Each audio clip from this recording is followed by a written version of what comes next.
Hello and welcome to FA Learning. My name is Rabi Alam and today my topic is water as an extinguishing agent. So it's just a basic video regarding the application of water for a firefighting service, right? So let's start now.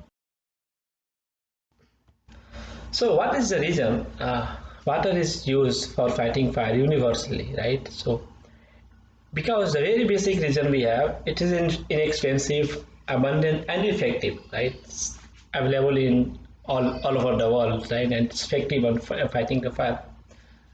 Water can absorb a great deal of heat, right? And when water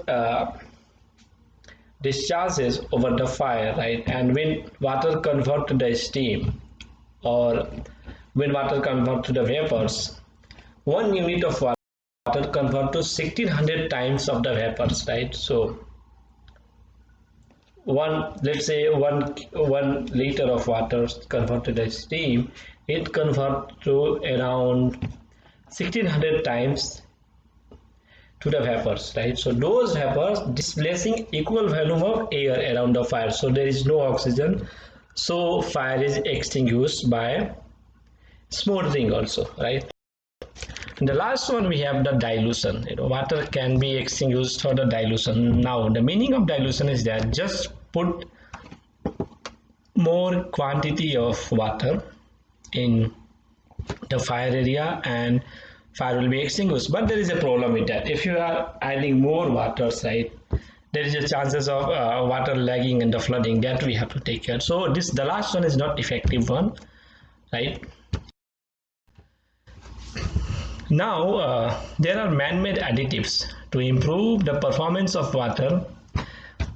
We have some of the additives that can that can have various advantages, right? We know that water freezes at 0 degrees Celsius, right? So we have the antifreeze solutions.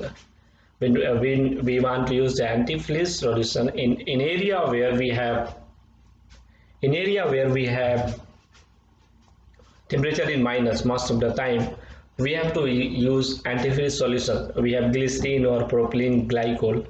Those reduces the temperature further, maybe minus 20 degrees Celsius and 30 degrees Celsius minus, right, to avoid the freezing at those temperatures based on the amount of solution we have add in water.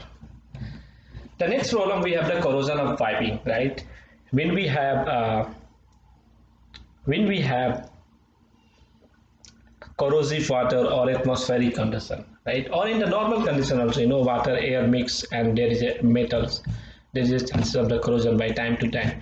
We can minimize those corrosion rate by using calcium chloride with a corrosion inhibitors, right? So it's not a common one, we cannot find in most of the case, but in the area where we are using the corrosive water and all, we can use the calcium chloride, right? And the last one is regarding the surface tension. We know water has a high surface tension. Now those surface tension, it's not allowing water to penetrate the burning materials, and it cannot go below the seat of the fire, right? So we have the wetting agent to further enhance those properties and lower the surface tension of waters, right? So these are the three additives for freezing, for corrosion and for surface tension. Now we have properties of waters, right? The first one about the level, right? Water seeks its own level. It does not depend on the shape of the container. It just depend on the height, right, and the density of water. The second one we just discussed a while ago, which is regarding surface tension, right? So slows its ability to penetrate burning combustibles. So the surface tension is the reason why the water cannot penetrate, right, the burning combustible, and it's spread through closely packed or baled materials, right?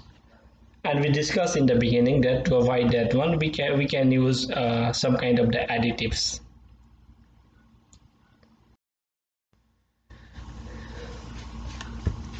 Then we have properties of water, right? Water has weight because of the density, right? So The first figure here we have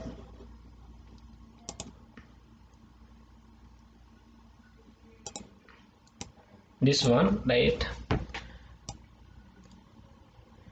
It is a 1 cubic foot of water containers filled with the waters. The weight of 1 cubic foot of water equals to 62.5 pounds, right? So 1 cubic foot of water weight 62.5 pounds. The next figure we have this one, right? It talks about a column with 1 square inch area. The area of the column is 1 square inch and height is 1 foot. If you fill water inside that one, the weight will be equal to 0.434 pounds, 0.4 pounds, right? In 1 square inch with 1 foot height. Now, in order to get 1 pound of weight of 1 square inch column, right? We need a column of 2.3 feet height, right? So if a column is 1 square inch and 2.3 feet high, the weight of the water inside those containers will be equal to 1 pound. And from here the concept of psi to feet comes, right? So 1 psi pressure we need to lift water up to a height of 2.3 feet, right? So if you can see here, 1 square inch column with 2.35 height equals 1 pound. So from here we can identify the basic of pressure relationship with respect to height, right? This is the best way how firefighters used to calculate. They used to found normally that to lift water up to 2.3 feet, we need 1 psi of pressure. And similarly, they just identify the height of the building. Or if you are converting the unit into bar, right? So 1 bar can lift up to around 10.3 meter, right? So this is another unit.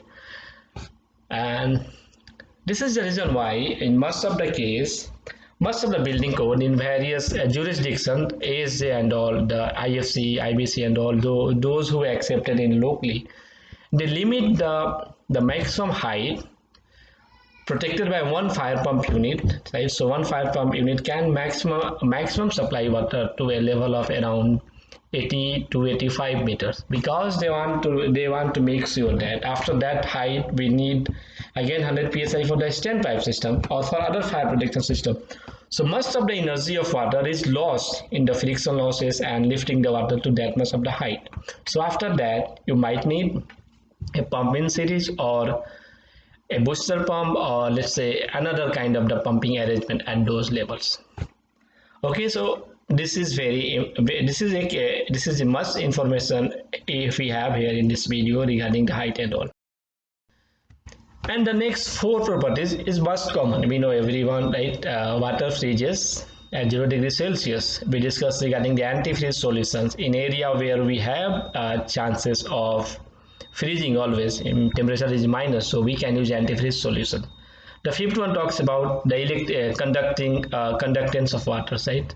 So water conducts electricity, so we cannot use this on class C fire in most of the case. And 6 talks about water react with some of the chemicals. We have to make sure that certain chemicals react very violently with waters. We have to avoid that one. And the last one, water is not viscous, right? So the next one we have rules governing fluid pressure, right? The first one, fluid pressure is perpendicular to any surface on which it acts, right? So the first one we have talk about, we can see the pressure here, right? It's working perpendicular to the wall of the surface. The second one talk about pressure at any point in a fluid at rest is of the same intensity. So if there is no flow of water and it is pressurized, pressure will be equal to 50 psi at all those locations inside the piping, right? So this is the second rule. And the third one, the one we discussed in the beginning again, the pressure in a liquid is independent of the shape of the containers, right? If you can see this one, the level of the water is same in all those columns, doesn't depend on the shape, right? So it only vary with the density and all those criteria. The fourth one talks about if we are applying pressure externally to a confined liquid, the pressure is transmitted undiminished in all directions. This is the basic rules of the Pascal. If you are applying pressure into some of the containers, the pressure will be transmitted equally in all directions. And then the last two we have, right? The fifth one talks about pressure is proportional to density, right? Here we have one column and then we have the second column, right? This figure just for representation purpose, right? Say that the density of mercury is 13.5 times than the density of water. So the weight of the mercury is much more higher than the water. This is what it talks about.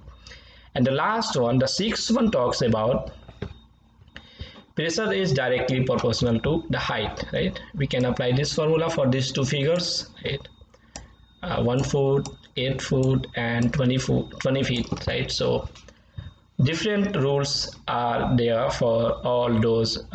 Different height have different pressure requirement, right? So to lift water up to 20 feet height, you just use the previous concept, the one we used, divide 20 feet by 2.3, right? And then we can get how much psi we need to lift water up to that mat height, right? So that's all about this lecture. If you have any doubt, comment or suggestion, feel free to put the comment into the YouTube link. And if you want to connect me through the LinkedIn or FPE page on Facebook, right? Take care, bye bye, and see you in next video.